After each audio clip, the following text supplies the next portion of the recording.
दोस्तों नमस्कार। आप सबका स्वागत है मेरे चैनल हिंदी की बिंदी पर। आइए आज कुछ नई चीज़ सीखते हैं हिंदी भाषा, हिंदी साहित्य, हिंदी व्याकरण में।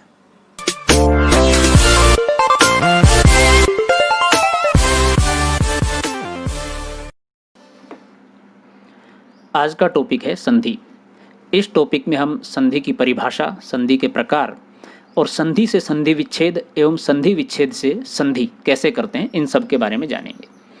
हिंदी संधि दो ध्वनियों या दो वर्णों के मेल से होने वाले विकार को संधि कहते हैं।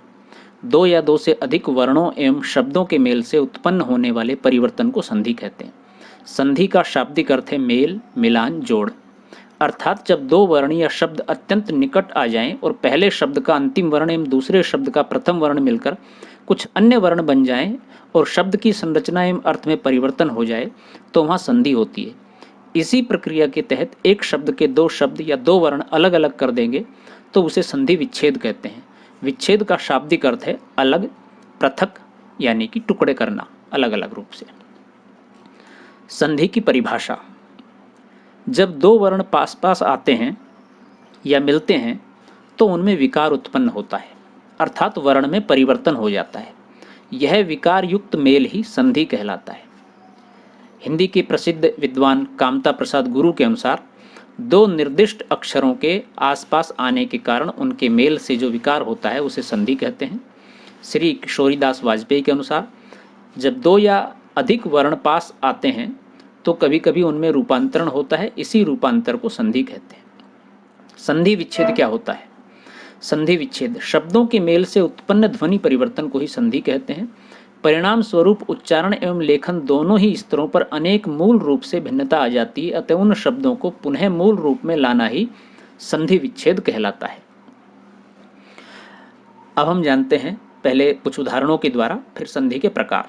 जैसे दो शब्द वर्ण मेल संधि युक्त शब्द, महा प्लस ईश, इसमें आ और ई मिलके बना है ए, यानी कि महेश। यहाँ आ प्लस ई दो वर्णों के मेल से विकार स्वरूप ए ध्वनि उत्पन्न हुई और संधि का जन्म हुआ। संधि विच्छेद के लिए पुनः मूल रूप में लिखना होगा संधि युक्त शब्द और संधि विच्छेद। जैसे महेश, इसकी विच्छेद हुई महा प्लस ईश। मनोबल, मनह प्लस बल। गणेश, गण प्लस ईश। संधि के तीन भेद हैं, यानी कि तीन प्रकार हैं। संधि दो वर्णों के निकट आने पर जिस वर्ण, स्वर, व्यंजन, विसर्ग में विकार यानी कि परिवर्तन होता है उसी वर्ण के नाम से संधि का वर्गीकरण होता है, अर्थात वही संधि कहलाती है। स्वर संधि, व्यंजन संधि, विसर्ग संधि, यानी कि तीन प्रकार की संधियां हैं। तीनों प्रकार की संधियों को हम विस्तार से नेक्स्ट टॉपिक में जानेंगे, लेकिन अभी वीडियो में हम स्वर संधि और उसके अंदर किस तरह से विच्छेद और संधि होती है ये जानेंगे। दो स्वरों के मेल से उत्पन्न विकार को स्वर संधि कहते हैं। संधि युक्त शब्द से संधि विच्छेद ऐसे करें, जैसे महामात्य। इस शब्द में है में तथा मैं में दो जगह आ की मात्रा है, अतः यहाँ दोनों जगह दीर्घ संधि होने की संभावना है। हम पहले हा के टुकड़े करके देखते हैं। महा प्लस अमात्य, महामात्य। यहाँ एक बात और ध्यान रखनी है, संधि विच्छेद करने पर जो दो टुकड़े या दो शब्द प्राप्त होते हैं वे दोनों ही सार्थक शब्द होने चाहिए, तभी वहाँ संधि है। अगर विच्छेद करने पर एक भी शब्द सार्थक नहीं है तो इसका मतलब वहाँ कोई भी संधि नहीं है। सार्थक शब्दों की पहचान होती है शब्द भंडार से, और शब्द भंडार बढ़ता है अध्ययन से, लगातार अध्ययन से। अब हम यहाँ देखते हैं कि महा भी एक सार्थक शब्द है और अमात्य भी एक सार्थक शब्द है, इसलिए इस शब्द में हा में दीर्घ संधि है। अब इसी महामात्य शब्द को हम हा से विच्छेदित करके देखते हैं कि यहाँ संधि, दीर्घ संधि है या नहीं। एक ही शब्द में एक से अधिक या एक ही संधि या एक से भी अधिक संधि दो बार भी हो सकती है, ये संभावना भी बनी रहती है। महामा प्लस आत्य, महामात्य। अब हम देखते हैं कि महामा या आत्य ये दोनों ही शब्द सार्थक नहीं है, अतः माँ में दीर्घ संधि नहीं है, बल्कि इससे पूर्व जो हा था उसके अंदर दीर्घ संधि है। तो इस तरह से पता लगता है किस वर्ण में कौन सी संधि है और सार्थक शब्द के द्वारा हम ज्ञात कर सकते हैं। अच्छे समझें, एक और उदाहरण समझते हैं हम। परमात्मा। अब इस शब्द में माँ में दीर्घ संधि होने की संभावना है दोनों जगह पर, अतः हम यहाँ से दो टुकड़े करेंगे मध्य वाले माँ से, तो पहले जो दो स्थिति बनेगी यानी दो शब्द होंगे वे हैं परम या परमा। ये जोड़ के चिन्ह से पहले होंगे। चूंकि हमने यह पढ़ा है कि दीर्घ संधि में आ ए प्लस आ दोनों स्थिति में बनता है, इसलिए मैं में ए है और माँ में आ है। अब यहाँ देखना यह है कि परम शब्द सार्थक है या परमा। जो शब्द सार्थक है वे विच्छेद सही है। इसमें परम सार्थक है। अब जोड़ के चिन्ह के बाद वाले शब्द के भी दो रूप बनेंगे, जैसे आत्मा या आत्मा।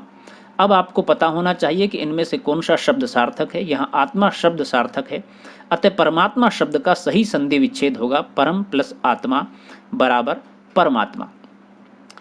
सार्थक शब्द की पहचान सही सही संधि की पहचान हो सकती है। इस विच्छेद को इस तरह से करना है, समझना है और करना किस तरह से। परमात्मा मध्य वाले माँ में दीर्घ संधि की संभावना है, तो वहीं से विच्छेद यानी कि टुकड़े करेंगे। परम प्लस आत्मा, परम प्लस में आ से अलग किया और तय मात्मा। अब हम जानते हैं कि आ प्लस ए आ से बनता है, इसलिए दो विकल्प होंगे, परम या परमा और प्लस आत्मा या आत्मा। इनमें जो दोनों सार्थक शब्द हैं वही संधि विच्छेद है और वही सही है। परम प्लस आत्मा बराबर परमात्मा। एक विशेष नियम, संधि विच्छेद करने पर स्वर संधि में दीर्घ गुण तथा वृद्धि संधि में एक बात और ध्यान रखनी है कि इन तीनों संधि में विच्छेद करने पर चार विकल्प होंगे, अर्थात विच्छेद करते समय जोड़ के चिन्ह के पहले और बाद में चार स्थिति बनेंगी।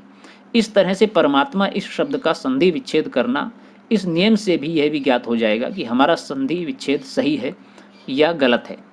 इससे आसानी से पता लग सकता है। ये चार विकल्प कौन कौन से होंगे? पहला, परम प्लस आत्मा बराबर परमात्मा, परम प्लस आत्मा बराबर परमात्मा, परमा प्लस आत्मा बराबर परमात्मा, परमा प्लस आत्मा बराबर परमात्मा। ये चार स्थितियां बनेंगी। ये चार स्थितियां क्यों बनेंगी यह भी समझ लीजिए।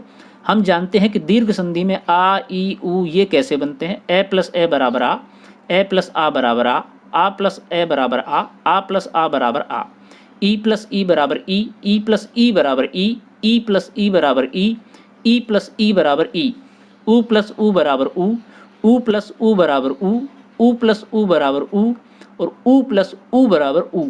अर्थात इन चारों को जोड़ें तो ये दीर्घ वर्ण बनते हैं आ ई उ। अब हम बात करते हैं परमात्मा शब्द की। परम प्लस आत्मा परमात्मा, परम प्लस आत्मा परमात्मा, परमा प्लस आत्मा परमात्मा, परमा प्लस आत्मा परमात्मा। इनमें से कोई एक सही विकल्प है, वह आपने खोज लिया तो आपकी संधि कभी गलत नहीं होगी।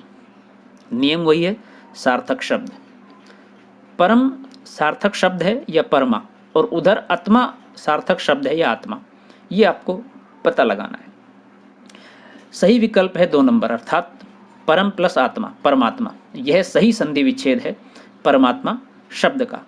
तो दोस्तों, इस तरह से आप संधि के सही विकल्प को, सही रूप को सार्थक शब्द के माध्यम से पहचान सकते हैं।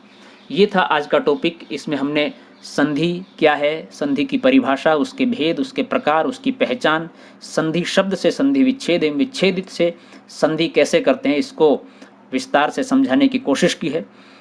यदि आपने ये वीडियो पूरा देखा है तो बहुत बहुत शुक्रिया आपका, और आपको वीडियो पसंद आया हो तो प्लीज़ इसे लाइक करें, शेयर करें, और यदि आपके मन में कोई सवाल है या कोई दिक्कत है आपको वीडियो को समझने में तो कमेंट्स के माध्यम से हमें बताएं, और वीडियो आपको कैसा लगा ये भी कमेंट्स के माध्यम से हमें बताएं। और यदि आपने हमारा चैनल अभी तक सब्सक्राइब नहीं किया है तो प्लीज़ उसे सब्सक्राइब जरूर करें और बेल आइकन को जरूर दबाएं, ताकि कोई भी वीडियो हम बनाएं तो उसका नोटिफिकेशन आपको तुरंत मिल जाए। दोस्तों, हम नेक्स्ट पार्ट में स्वर संधि, उसके बाद फिर व्यंजन संधि और उसके बाद फिर विसर्ग संधि, यानी इन सभी संधियों को कवर करेंगे। तो लगातार हमसे जुड़े हुए हम नेक्स्ट वीडियो के साथ जल्दी मिलते हैं। तब तक के लिए शुक्रिया।